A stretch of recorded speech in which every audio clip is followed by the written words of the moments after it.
რაც შეეხება სამზარეულოსთვის დრო ნამდვილად არჩება, მაგრამ გოზინახს აუცილებლად გავაკეთებ, შევიდა აუცილებლად წვრილს, იმიტომ რომ ძალიან გემრიერი გოზინახი გამოდის.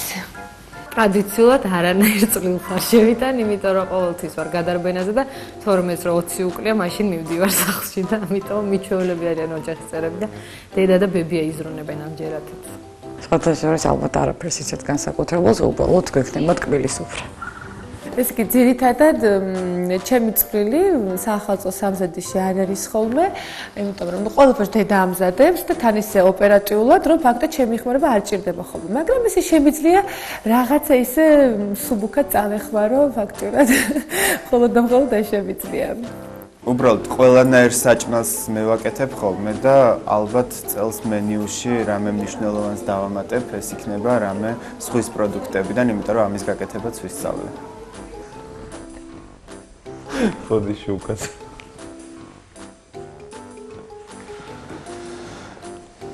ხედავ სოფლიდან ჩამოვიდან კოჭებს გაწვეს.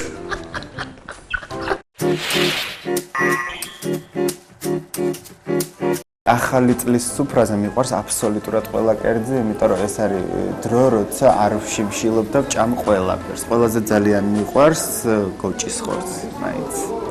ტრადიციული საცივი და ტრადიციული ფაქტურად ინდაური, როგორც რაც ფაქტობრივად ახალი წელს ღამეს არის ხოლმე სუფრაზე, გოჭი, რასაც ქვია, მე ვიტყვი რომ დიდად არ მიზიდავს. აი ძირითადად რაც არის ჩემთვის საყვარელი საახალწლო რა ვიცი, ეს თქვა საკვები, ეს არის გოზინახი. ძალიან მიყვარს შემწვარი გოჭის ნეკნები, მაგრამ როგორც ყოველთვის უკვე 1-4-5 წელია ვერ შევექცევი ამას, იმიტომ რომ სულ ვარ მარხვაზე და ცოტა მოგვიანებით ძველი ახალწელს მივირთმე.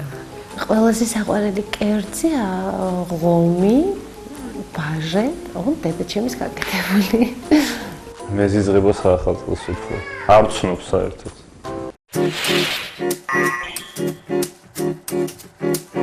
ყოველთვის ვიფიქრებ სურვილს და ველოდები აი 12 ზარს და პატარა ბავშვით ვიფიქრებ ძალიან ბევრ სურვილებს. ახალი წლის ღამეს ალბათ ყველა ადამიანს აქვს სურვილი, მეც რა თქმა უნდა სურვილებს ვერ ვიტევ, ასე ვთქვათ. მაგრამ ვერ დაგიკონკრეტებთ. ძალიან ბევრი სურვილი მაქვს, რა თქმა უნდა.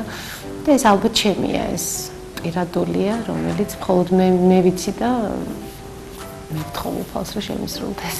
რა თქმა უნდა, როდესაც დგება ახალი წელი, ყოველთვის რაღაცა ჩემთვის განსაკუთრებულ სურვილს ვისურვებ ხოლმე. მე და ჩემ მეუღლის გვაქვს განსაკუთრებული მეთოდი, როდესაც ხვდებით ახალ წელს, მაგრამ გასაიდუმლოებულია, რა თქმა უნდა.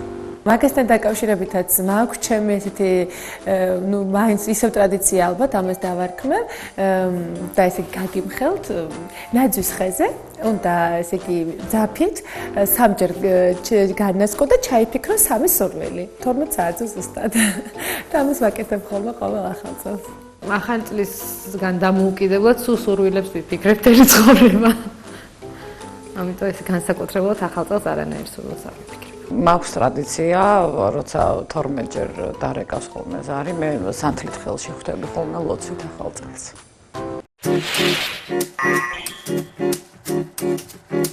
ტრადიციულად მაინც შამპანიური, იმიტომ რომ ვფიქრობ, რომ ძალიან უხდება ახალ წელს შამპანიური და ალბათ ახლა სასმისი თვითონ სადღეგრძელო, შეიძლება ითქვას, ალბათ ისევ და ისევ მომავალი წლის საუკეთესო სურვილების სადღეგრძელო ალბათ. სამწუხაროდ მე ავსვავ და ვცდილობ ყოველთვის რამე ტკბილი მოვწვრობო, არა ალკოგოლური. სადღეგრძელო ტრადიციულად არის ჯანმრთელობის ბედნიერების და ხვავის და ბარაკის ხოლო რაც შეეხება სასმელს, ვინც მისნობს, ყველა მითეს, რომ მე ცივით ბაკის წყალის გარდა არაფერს არ მივირთმევ და ამიტომ წყლის ძალა მოგცეს ღმერთმა არის ჩემი ყველაზე ტრადიციული სადღეგრძელოსი. ალბათ ქართული ტრადიციებიდან გამომდინარე სასურველია იყოს ღვინო, ასევე რამე შუშხუნა სასმელი, მაგრამ მე ძალიან მიყვარს მარცინი. უპირატესობას ვანიჭებ, რა თქმა უნდა, შავ ღვინოს. და რა თქმა უნდა, სადღეგრძელოები ცოტა არ იყოს, არ მეხერხება, მაგრამ ალბათ ერთ-ერთი სადღეგრძელო, სახელმწიფო სადღეგრძელო მშვიდობა იყოს ჩვენს ოჯახებში. მიყვარს სასმელებიდან კონიაკი, მაგრამ ამ შემთხვევაში ვსვავ შამპანურს, იმიტომ რომ უფრო სადღესასწაულო და აი ამ დღესასწაულს ვთვლი, რომ შამპანური უხდება ძალიან.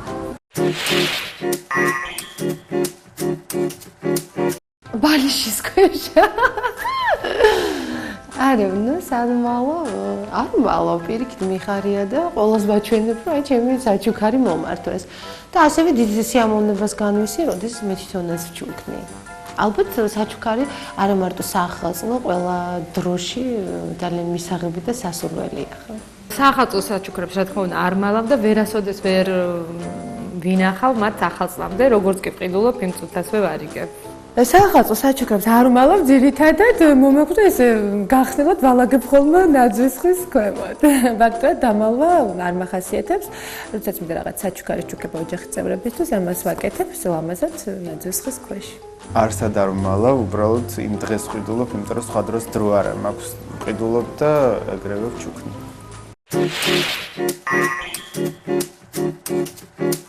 საყვარელი საქმიანობა გამომდინარე ისევ ჩემი პროფესიიდან. მე სიმღერის გარეშე ნამდვილად ვერ წარმოვიდგენდი ჩემს თავს და ალბათ ისევ სიმღერა და სიმღერა. ცოვლი რო იყოს ვიგუნდავებდი ახლა. ტელევიზორთან ჯდომა, მთელ ოჯახთან ერთად, ყურება რაღაც სხვადასხვა გადაცემების და რა თქმა უნდა, შამპანიურის ჭიქით ხელში ერთმანეთს უელსავდა.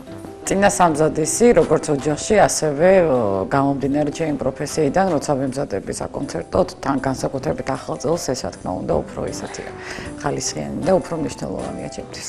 ძალიან მიყვარს ნაძვისხის მორთვა.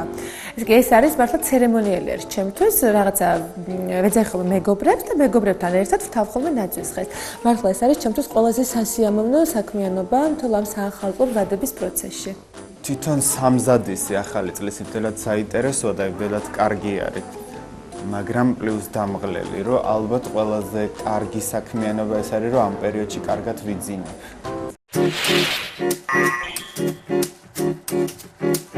რა თქმა უნდა, ყველაზე დასამახსოვრებელი იყო 2002 წელი, როცა შემოვიდა. როდესაც მე და ჩემი მეუღლე დავბრუნდით სახლში და დავხვდათ სახლი ცარიელი. ეს იყო ყველაზე მაგარი ახალი წელი ჩვენთვის. ერთ-ერთ ახალ წელს, ფაქტობრივად იყო ჩემთვის მართლა სასიამოვნო სიურპრიზი. თოვლის ბაბუა მოვიდა ჩემთან სტუმრად სახლში და მომიტანა 100 ულამაზესი ვარდი. ეს იყო გამოგზავნილი საჩუქარი, რომელიც მოგვიანებით გავიგებ ისგან იყო და ფაქტობრივად ძალიან გამიხარდა და მართლა ძალიან ლამაზი საკითხი იყო ეს ყველაფერი, იმიტომ რომ რაღაცა მოვიდა სანტა-კლაუსი და მომიტანა ესეთი ვარდები. ერთ-ერთ ახალ წელს მომიწია 9 ობიექტზე მუშაობა, 9 კონცერტზე და მახსოვს როგორ გადარმენაზე ვიყავი და დილით 9 საათზე ფაქტობრივად შემიტანეს სახლში. ყველაზე ბედნიერი ახალი წელი შემიძლია გავიხსენო. ამ ახალ წელს შევხვდით ყველასთვის კარგად ცნობილ აწ უკვე ყოფილ ჯაზ soul კლუბში, დათოს ჯაზ soul კლუბში, სადაც ყველა ჩემი მეგობარი იყო სახეზე, მე და ჩემ ერთ-ერთ მეგობარს მიტუშას მიყვავდა ეს საღამო, იყო სულ ახლობლების წრე იყო და არაჩვეულებრივი დრო ატარეთ, აი ეს იყო სადღაცა 6-7 წლის წინ და დღემდე გვახსოვს ეს საღამო. ძალიან ბევრი დასამახსოვრებელი ახალი წელი მქონდა, განსაკუთრებით ერთი, როცა წვეულებები ამერია, სადუნამებს სულიყავი ვერ გავარკვე და მივედი აბსოლუტურად სხვა ხალხში და იმდენად უხერხულ მდგომარეობაში აღმოჩნდი, იმიტომ რომ არც ერთი ნაცნობი და ახლობელი არ იყო, მაგრამ ცოტა ნასვამი ვიყავი და ალბათ მივხვდეთ, რომ სხვაგან მოხვდი.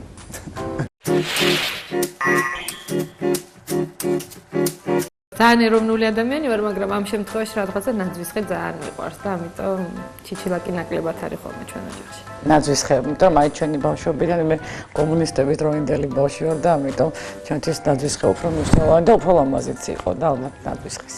არასდროს არ მიყვარს ხელოვნური არაფერი და მირჩევნია მქონდეს ერთი ცოცხალი ნაძვის ტოტი, ვიდრე თქვათ არა ცოცხალი რაიმე არსება სახლში. მაქვს ერთი ნაძვისხე, რომელიც ძალიან მომწონს, იმ ტრადიციული მწვანე ნაძვისხე, დიდი. მაქვს ხოლმე აუცილებლად ჩიჩილაკი, იმიტომ რაღაცნაირად ვთვლი, რომ ჩიჩილაკიც აუცილებელია ოჯახში ახალწელს და ძალიან მომწონს თეთრი ნაძვისხე, რომელიც შევიძინე, ფაქტობრივად 2 წლის უკან, ის ცოტა პატარა ზომის არის, მაგრამ ძალიან მომწონს და 3 ნაძვისხე მაქვს ხოლმე ახალწელს ოჯახში. დღესაც მჯერა რომ არსებობს, ასე რომ ბავშვობაში ვარ გადავარდნილი და ნუ დამძრახავთ ამის გულისთვის. ჯერა სანტა-კლაუსის არ ჯერა. ნუ სანტა-კლაუსის არსებობის ახლა რა თქმა უნდა არ მჯერა, მაგრამ მჯერა ჩემს სურვილებში, მჯერა იმაში, რომ რაღაცნაირად რაც არ გინდა ჩაიფიქრო ახალწელს, თუ ის გულით ჩაიფიქრე, აუცილებლად აგისრულდება და მართლა ძალიან მინდა რომ მჯეროდეს სანტა-კლაუსის და საერთოდ კეთილი სურვილების ახდენის. მჯერა. იცი ძალიან დიდხანს მქონდა ბავშვობა. შემიძლია ეხლაც ვთქვა, რომ ეხლაც მჯერა სანტა-კლაუსის. ნუ რა თქმა უნდა, ეს ხუმრობა ვუსურვებდი ყველას, რომ იცით აი ძალიან დიდხანს გჯეროდა სანტა-კლაუსის. ჩემ დროს იყო არა სანტა-კლაუსი, არამედ თოვლის ბაბუას ვეძახდით ჩვენ და გვიდებდნენ ხოლმე აი როცა ზეიმები იყო, ერთ პატარა პარკში 2 მანდარინი იყო და 5 საშინელი კანფეტი შიგნით იდოდა. საშინელად არ მიყვარდა ეს პროცესი, იმიტომ რომ მეგონა რომ აი ყველაზე ძუნწი ადამიანები თოვლის ბაბუები იყვნენ.